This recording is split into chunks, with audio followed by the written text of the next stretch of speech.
দেখো রান্না বসিয়ে দিয়েছি, এই যে ভাত ফুটছে আর এই যে মাছের ঝোল হচ্ছে।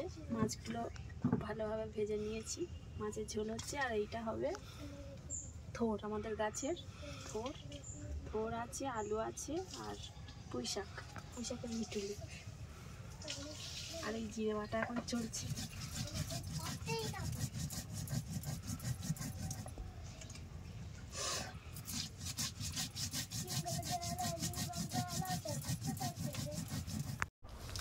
দেখো আজকে রান্না করা শুরু করে দিলাম।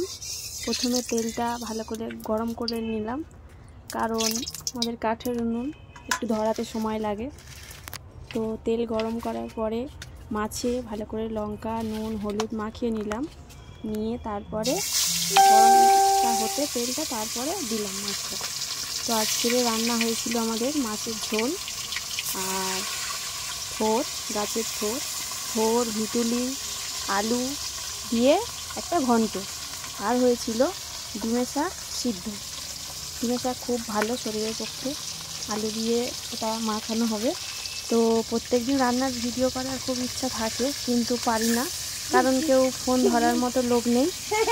কারণ আয়ুষের বাবা কাজে চলে যায়, আজকে রবিবার, বাড়ি ছিল, বললাম একটু ভিডিও করে দাও। ইচ্ছা থাকলেও পারি না। আর আয়ুষ তো সবসময় ডিস্টার্ব করে, এখন স্কুলে চলে যায়, খুব চিন্তাও হয় ওর জন্য। তো মাছটা ভাজা হয়ে যাওয়ার পরে তারপরে একটু পেঁয়াজ দিলাম, পেঁয়াজ দেওয়ার পরে তারপরে একটু আলু দিলাম, দিয়ে ভালো করে পেঁয়াজ আর আলুটা ভালো করে ভেজে নিলাম। ভেজে নেওয়ার পর কিছুক্ষণ ভাজার পর তারপর একটু পরে বেগুন দিলাম, দিয়ে বেগুনটা ভালো করে ভাজলাম। ভেজে একটু লাল হয়ে গেলে তারপরে জল দিয়ে দেবো, ঝোল কমপ্লিট। একটু জিরে বাটা দেবো, বাটছিলাম জিরে বাটা, আমি সিলেতেই বাটি।